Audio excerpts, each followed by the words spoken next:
Can you hear me? Is it good? All right. Good morning.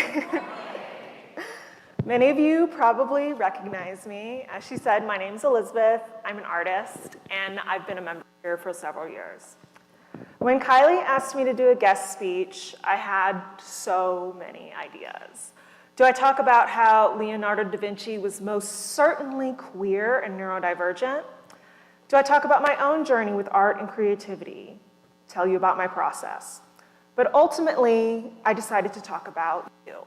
Not gossiping or anything, but how each and every one of you has the potential to be creative and integrate art into your everyday lives. And before you say, I'm just not creative, I can't even draw a stick figure. Yes, you are, and I'm not good at stick figures either. I don't view everyone's inherent creative potential as an opinion. I view it as a fact. Since the beginning of time, humans have found ways to be creative. We see this in ancient cave paintings discovered in France, Indonesia, and Africa that are estimated to be up to 164,000 years old. Without the invention of modern tools or paints, early humans found earth pigments, primitive tools like shells, sticks, or their hands to create their paintings. They used what they had, and so can we. Human beings were made to be creative. Throughout time, cultures, and different viewpoints, we have needed tools of expression. We need to create to deal with all the joys and pains of being human. I like to say I make art to get it out of my body and onto the page. I'd like to take a minute to talk about the wide-ranging definitions of art and creativity. The Oxford English Dictionary defines art as the expression or application of human creative skill and imagination, typically in a visual form such as painting or sculpture, producing works to be primarily appreciated for their beauty or emotional power. This includes the more obvious mediums like painting, drawing, sculpture, but it can also include things like cooking, movement, dancing, breathwork, music, creative problem solving, fashion, pottery, quilting, writing, film, television, social media content, storytelling, conversations, being in community. The list goes on and on. It's literally endless. In fact, I invite you to count anything as creative if it sparks a light in you. I think the best way for you to take what I've said today and implement it is by providing actionable examples of creativity. If any of these examples speak to you, please try and take what I said today and try it out in your own life. So I have a list, that's how this works, okay. Number 1, wear clothes and accessories that feel like you. Whether it's wearing your grandmother's ring, your favorite Prince t-shirt, your bedazzled Crocs, or a dress that twirls in a way just that you like it. Wearing items that feel like you is a confidence booster and a mode of expression. For example, I'm wearing a dress today that I feel particularly cute in, and it's giving me just a little bit extra confidence to be up here today. Number 2, listening or playing music. Listening to a playlist you created on your way to work, school, or even church is an easy way to be creative. Bob your head to the music or sing along loudly and badly if you're me. In that vein, move your body. Have you ever seen a toddler dance? When they feel the music, they move their bodies without abandon, smiling, bobbing up and down, and truly embodying the music. Feel the music, the vibe, move your body, and be fully immersed. Whether you can move a little or a lot, find ways to move your body in a way that feels good to you.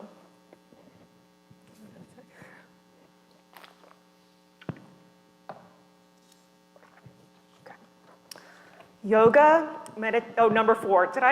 I think I'm missing the numbers. I'm very sorry. I'm gonna come back in with that.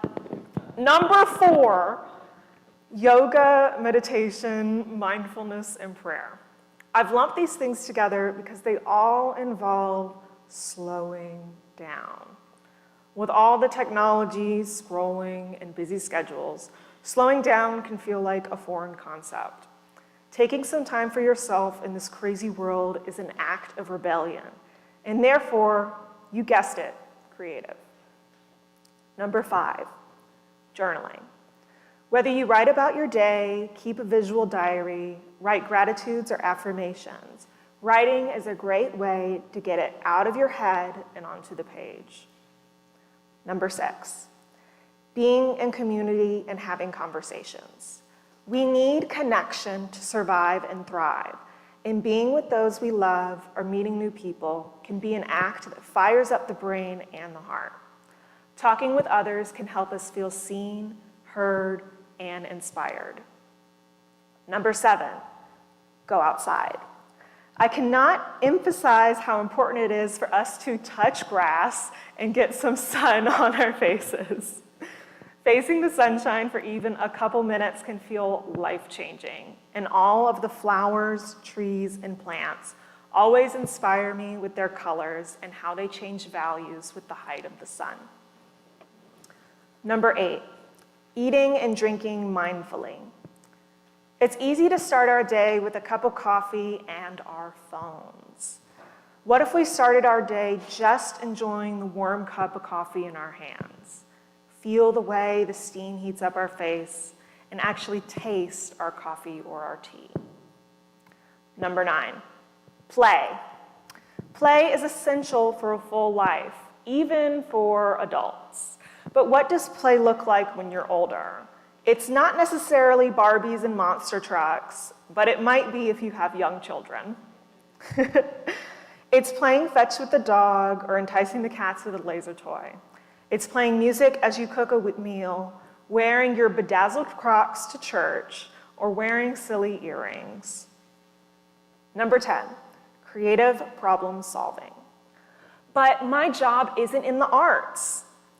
I hear your reasons, and I reject them. Even if you think your job or task ahead may not be creative, I bet you've had to solve some problems by coming up with a creative solution. That's creativity, babe. Number 11, cooking and trying new recipes. I love cooking with my loved ones and spending time with others and creating nourishing food to eat. Mix it up by trying a new recipe or adding a new ingredient to an old one. Or you can change it up and make your next meal a picnic. Number 12. Sorry. Number 12, go out for some entertainment. Go see a play, go to the movies, an exhibition, or a craft fair. Sometimes these things cost money, but I know there are free options like the art museum, the botanical gardens, and like I said, all the various fairs and celebrations around the city. Number 13, create content and post it. Not all content is created equal, but sharing your creations with others is a powerful act of expression. Also, being conscious about how you consume content. Choosing to listen to podcasts that are engaging or uplifting, watching comedies, or trying to limit your social media screen time.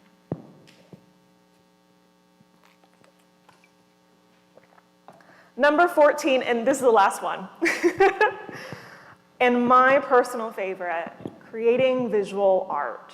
If you look on the walls here, you'll see several examples of my art. Painting, collage, and weaving happen to be my favorites.